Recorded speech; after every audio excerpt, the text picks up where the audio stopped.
5 seconds.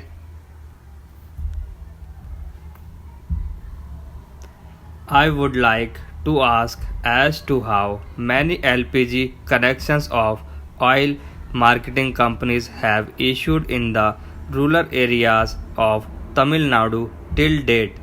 There are complaints that there is inadequate supply of LPG in rural areas, particularly in Tamil Nadu.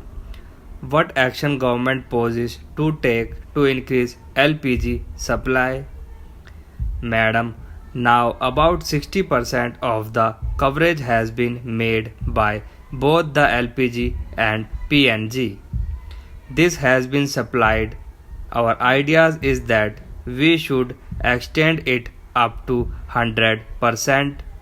That is why we are opening up more 14 outlets.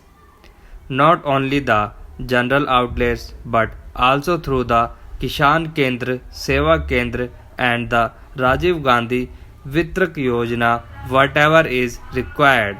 We are covering in if the honorable member wants it in some of his villages. We liberally grant it.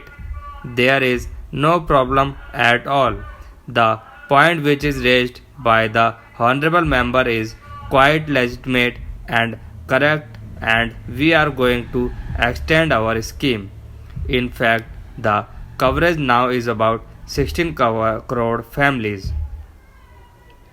As far as Tamil Nadu is concerned, 1.61 crore consumers are there and 152 kendras have been opened under the Rajiv Gandhi Gramin LPG Vitran Yojana.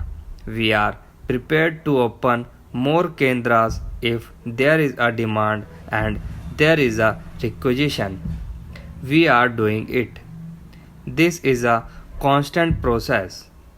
Madam, the issue is of malnutrition and underweight, and the Honorable Minister very rightly has mentioned that another ministry look into that. We are concerned here with the health of the children and the lactating mothers of this country. I am thankful and we congratulate you that you have formed a forum of parliamentarians.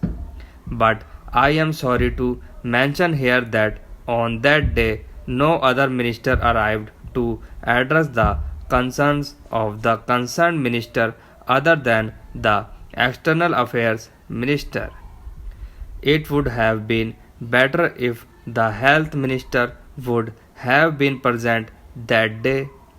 But here I would like to draw the attention of the minister to the present progress that has been made, especially in health sector relating to the 8 issues.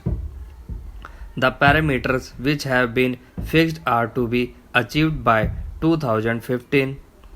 Hardly we have another 18 to 20 months time.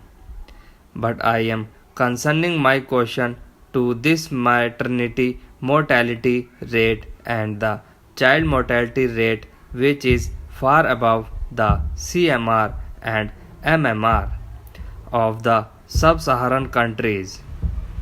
Can we achieve that?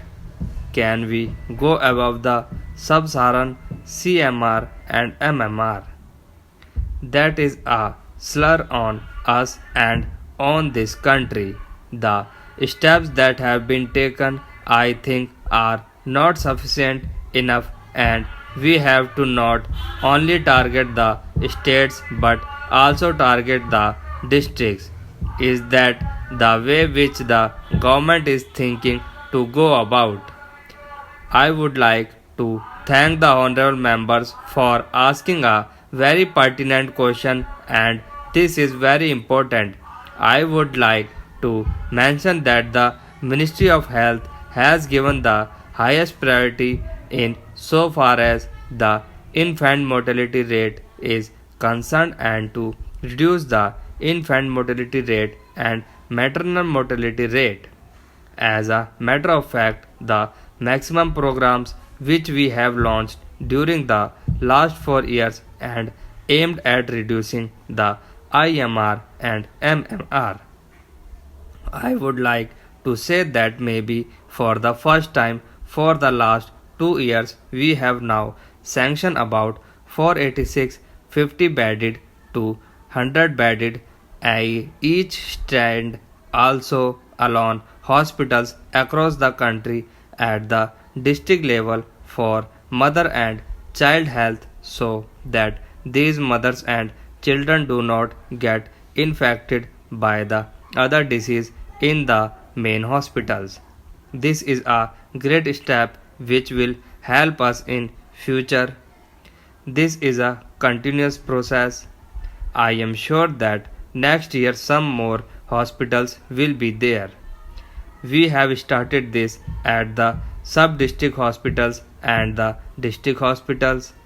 I am sure the successive governments will take it to the primary health centers. That is one of the most important things.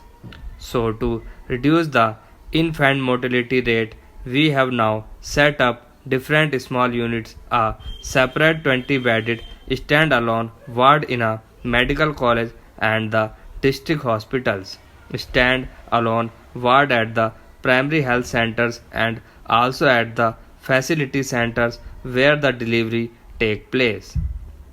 There is also a newborn baby corner, so we have taken care of the children from the time of the birth by creating a newborn baby corner at the place of the site where the delivery take place and the rehabilitation centers for the newborn sick born child at the sub district hospitals and district hospitals. We have provided as many as 22,000 ambulances to the state government and almost half of these are meant to carry pregnant women and children.